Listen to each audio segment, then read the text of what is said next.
Setelah mendengar peristiwa yang menimpa Langit juga melibatkan adiknya, Foster tak tanggung-tanggung menambah pengawal di rumahnya. Ia takut orang-orang tersayangnya akan kenapa-napa. Cukup sekali dirinya hampir dibuat mati berdiri saat penculikan Mina dulu. Sekarang malah sang adik yang tertimpa masalah. Pantas saja banyak wartawan yang mendatangi kantornya tadi siang. Mereka mencari Langit. Para karyawan kantor pun banyak yang membahas Langit. Tapi Foster terlalu sibuk hari ini untuk mencari tahu apa yang sedang mereka bahas tentang aktor rekrutannya itu. "Kakak, perlukah mempekerjakan pengawal sebanyak ini?" Maryam menganga seraya menunjuk para pengawal berbadan kekar yang berdiri di berbagai sudut depan mansion besar tersebut.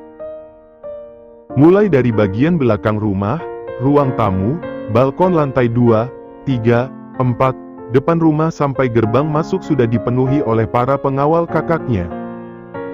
Maryam sampai pusing melihatnya. Ya ampun, kakaknya ini berlebihan sekali. Mentang-mentang kaya. Diam saja, aku berbuat seperti itu untukmu juga istri dan putriku. Keadaan di luar sana sedang tidak baik.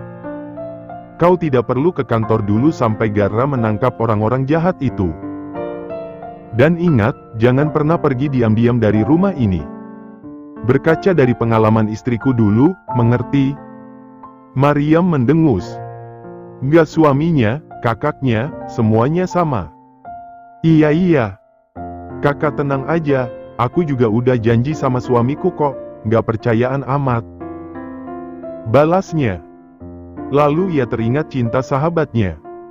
Oh iya. Cinta. Serunya kencang. Foster sampai kaget dan menatap sang adik dongkol. Kakak ingat sahabat baik aku cinta kan? Maryam mendonggak ke Foster. Tentu saja Foster ingat. Nama itu sudah dia hafal mati di luar kepalanya karena dulu Maryam menyebutnya tiap hari. Kenapa dengannya? Cinta juga dalam bahaya. Dia kemarin sama aku. Kami berdua adalah saksi yang sama-sama nyembunyiin Langit. Aduh, gimana ini? Kak Foster, bisa izinin Cinta tinggal di sini juga nggak? Foster belum menjawab. Malah menoyor kepala Maryam. Ih, Kak Foster suka gitu deh. Celetuk Maryam. Siapa suruh kau selalu berbuat onar? Kau pikir masalah yang kau hadapi itu masalah kecil? Tidak langsung menelpon polisi, malah menyembunyikan orang. Bagaimana kalau waktu itu musuh Langit menemukan kalian? Kau, Langit, pengawalmu, dan sahabatmu itu bisa saja tinggal nama di dunia ini. Omel Foster panjang lebar. Gemas dia sama adiknya ini. Maryam merinding mendengar perkataan kakaknya. Tinggal nama? Ih, amit-amit. Dia masih mau hidup lama di dunia ini. Masih mau melahirkan anak-anak lucu untuk Gara, masih mau meraih kesuksesan dalam karirnya untuk membahagiakan keluarga yang sudah menyayangi dan mendukungnya selama ini. Pokoknya Maryam masih ingin melakukan banyak hal. Kak Foster sayang, jangan ngomong-ngomong yang nakutin gitu ya. Doain aja biar aku panjang umur. Katanya dengan senyuman lebar. Oh, masih pengen umur panjang ternyata. Aku pikir karena sudah kawin kamu jadi bosan hidup. Ledek Foster. Maryam mengerucutkan bibir. Mana ada ceritanya orang abis nikah jadi bosan hidup. Apalagi nikah sama laki-laki impiannya. Ada-ada saja kakaknya ini. Orang-orang bilang Foster sangat dingin, tapi bagi Maryam, dibanding dingin, pria itu lebih mendekati gila.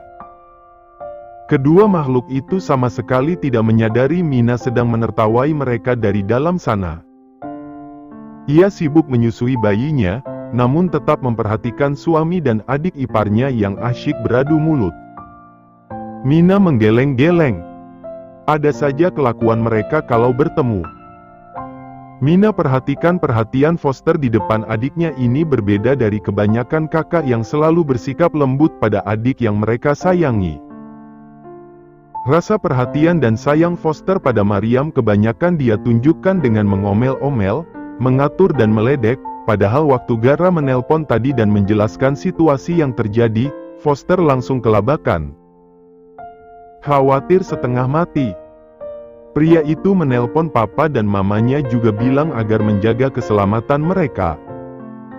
Kemudian langsung menghubungi departemen yang melatih banyak pengawal untuk menambah pasukan pengawal di rumah ini. Mina tertawa kecil. Semakin lama menjalani hubungan berumah tangga dengan Foster, ia jadi semakin mengenal lelaki itu. Foster ternyata sangat penyayang keluarga, dan akan melakukan apa saja kalau ada yang berani mengusik keluarganya. Sekarang pun sudah lebih kebapaan, maklum sudah punya anak. Telepon sahabatmu si cinta-cinta itu.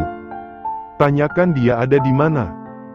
Kalau dia bersedia dilindungi, aku akan mengutus beberapa pengawal menjemputnya. Dia bisa tinggal di sini sampai keadaan aman. Suara Foster terdengar sampai di telinga Mina. Keberatan? Tentu saja tidak. Mina tahu bagaimana rasanya dikejar-kejar oleh orang jahat. Tidak enak sekali. Mungkin hanya Maryam yang santai saat tahu hidupnya sedang dalam posisi tidak aman. Temannya mungkin sedang ketakutan sekarang. Dan rumah ini sangat aman untuk berlindung. Telepon di sini saja Maryam, buat apa jauh-jauh? Foster menatap adiknya tajam saat melihat sang adik hendak berjalan ke halaman depan. Hehe, benar juga. Ujar Maryam menyengir. Ia pun menelpon Cinta. Bukan hanya kantor Foster yang banjir wartawan, kediaman Langit pun sudah dipenuhi para orang-orang tersebut dari pagi. Berita tentang Langit menjadi tersangka pembunuhan ayah kandungnya sendiri sudah beredar di masyarakat. Entah siapa yang membocorkannya. Banyak penggemar Langit yang tidak percaya. Namun banyak juga pihak-pihak media yang ingin menggunakan berita tersebut hanya untuk menaikkan rating, bahkan ada media yang dengan sengaja mengolok-olok nama Langit, yang ternyata bukan aktor baik-baik seperti yang mereka ketahui. Langit adalah orang jahat, pembunuh. Sialan. Mereka merendahkan ketua sampai sebegitunya. Seorang laki-laki berambut pirang dengan kulit putih dan bergaya preman sejak tadi terus memaki. Cinta duduk berhadapan dengan pria itu. Mereka berada di sebuah base camp. Keduanya sedang berbicara serius tadi, namun berita di TV mengalihkan fokus mereka. Tak ada orang lain dalam base camp tersebut selain mereka berdua. Karena tempat itu sudah tidak terpakai lagi dari lama. Sudah kosong, belum pernah ada orang yang datang. Nama laki-laki berambut pirang tersebut adalah Axel. Lelaki yang Langit ingin Cinta temui. Kau tahu di mana keberadaan ketua sekarang? Apakah dia baik-baik saja? Tanya Axel. Cinta mengangguk. Tapi aku tidak bisa beritahu padamu. Ini adalah perintah. Langit hanya memintamu mengurus pemakaman ayahnya setelah diperiksa oleh pihak kepolisian. Kalau ada hal lain, dia akan memintaku menghubungimu lagi. Jelas Cinta. Axel mengangguk. Baiklah. Terima kasih sudah datang menemuiku. Aku akan mengurus semuanya. Sampaikan salamku pada ketua.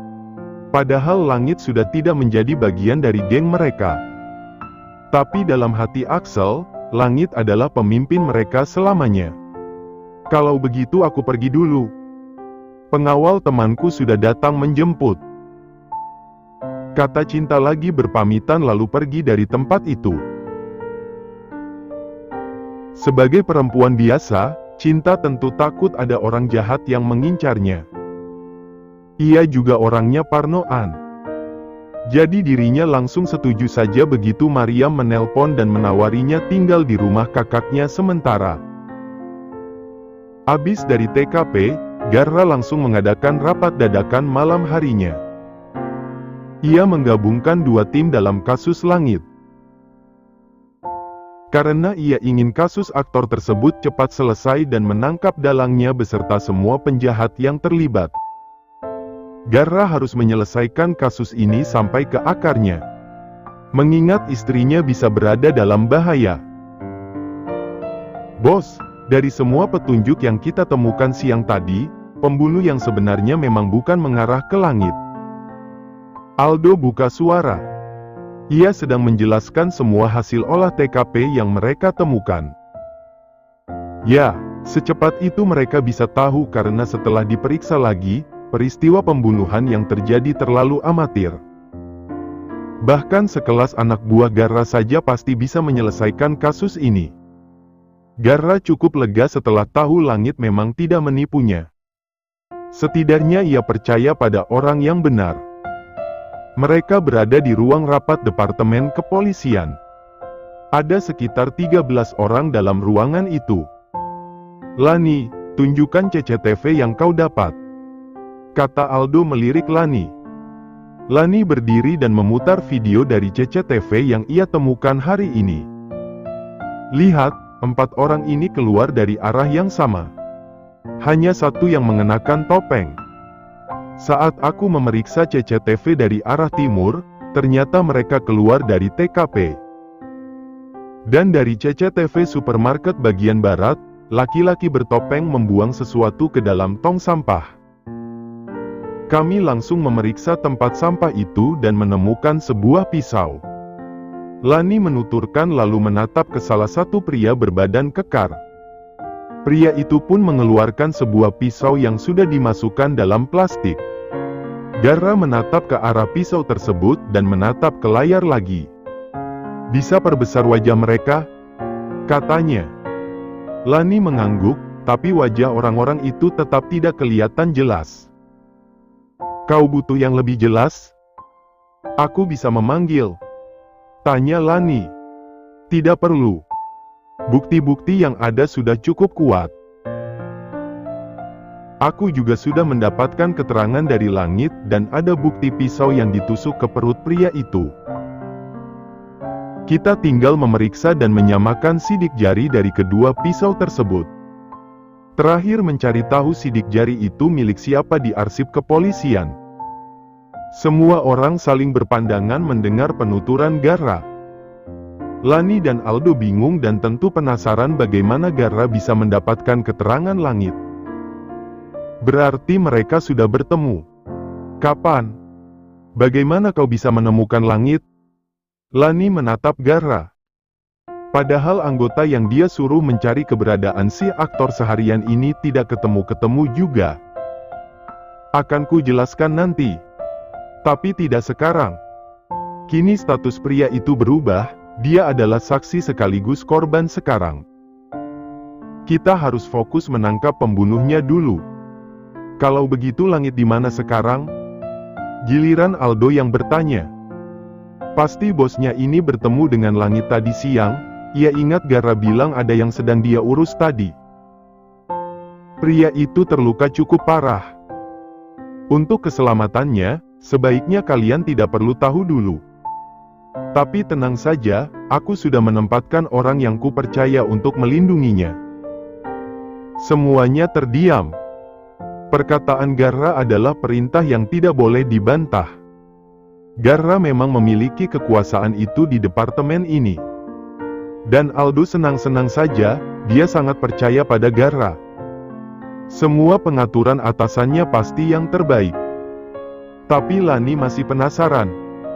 Sebenarnya bagaimana Garra menemukan langit? Aldo, setelah ini kau ikut denganku ke rumah sakit. Kita akan memeriksa mayat ayahnya langit. Siap, bos. Pandangan Garra berpindah ke laki-laki berambut cepak yang 3 tahun lebih tua darinya. Ketua tim 4 yang turut membantu mereka. Lucky. Namanya Lucky. Lelaki itu menatap Garra. Bagaimana dengan pekerjaanmu? Sudah memeriksa orang yang kusuruh tadi? Lucky menarik napas panjang, lalu menghembuskannya. Belum. Rumahnya kosong. Kami akan memeriksa lagi besok. Kau memeriksanya diam-diam bukan? Ingat, jangan sampai orang itu tahu polisi mencurigainya. Suara Garra terdengar sangat berwibawa. Lucky mengangguk. Tenanglah. Percaya padaku. kata lelaki itu kemudian. Sementara itu Lani merasa kurang puas. Ia merasa Garra tidak terlalu melibatkannya dalam kasus ini. Ia bahkan tidak tahu siapa yang Lucky itu periksa. Padahal jelas-jelas dia salah satu anggota tim yang cukup berkemampuan. Ia ingin menunjukkan kalau kemampuannya juga sangat tinggi dalam mengungkapkan kasus. Harusnya mereka tidak menggabungkan dua tim. Harusnya tim mereka saja sudah cukup. Tim Lucky, baik anggota dan ketua timnya tidak bisa dibandingkan dengan mereka. Masih terlalu jauh. Garra, bagaimana kalau aku saja yang mengambil alih pekerjaan Lucky dan timnya? Biarkan mereka kembali mengurus kasus mereka sendiri. Kasus ini sepertinya terlalu sulit untuk tim sekelas mereka, kata Lani dengan gaya merendahkan tim Lucky. Lucky langsung menatapnya tidak suka. Apa kau bilang? Cih, sombong sekali kau perempuan. Keduanya saling menantang. Lani dan Lucky memang tidak pernah cocok. Lucky selalu menganggap Lani wanita galak, tingkahnya seperti preman. Sedang Lani memandang rendah Lucky. Sudahlah. Jangan beradu mulut di sini, pungkas Garra. Ia menatap Lucky lalu menatap Lani. Dengar, biarkan semuanya berjalan sesuai pengaturanku. Siapapun yang tidak mematuhi aturan dan berbuat kacau, tidak usah mengurus kasus ini lagi. Paham? Lani terdiam. Ia menahan emosi saat Lucky tersenyum ke arahnya penuh kemenangan. Kenapa sih semua tidak pernah berjalan seperti yang dia mau? Padahal dia ingin menangani kasus ini untuk menunjukkan bahwa dia adalah sosok wanita hebat dan bisa dilirik Garra. Sampai sekarang Lani masih yakin kalau Garra menikahi Mariam hanya karena perasaan sesaat. Pria itu sudah dibutakan oleh rayuan manis perempuan manja itu. Dialah yang selalu berada di sisi Garra, dia lebih memahami pria itu. Dia yang paling cocok bersama Garra hingga tua. Kalian sudah boleh pulang sekarang. Aldo, kau tetap bersamaku. Baik bos. Balas Aldo semangat. Semua orang berdiri dan satu persatu keluar. Tertinggal Garra, Aldo dan Lani. Garra menatap Lani datar. Ada apa? Bisakah aku ikut dengan kalian? Aku bisa membantu memeriksa mayat, pinta wanita itu. Tidak, cukup aku dan Aldo. Kau pulang saja. Lanjutkan pekerjaanmu besok. Balas Garra tak bisa diganggu-gugat. Lani ingin memaksa lagi, tapi keputusan Garra sudah bulat.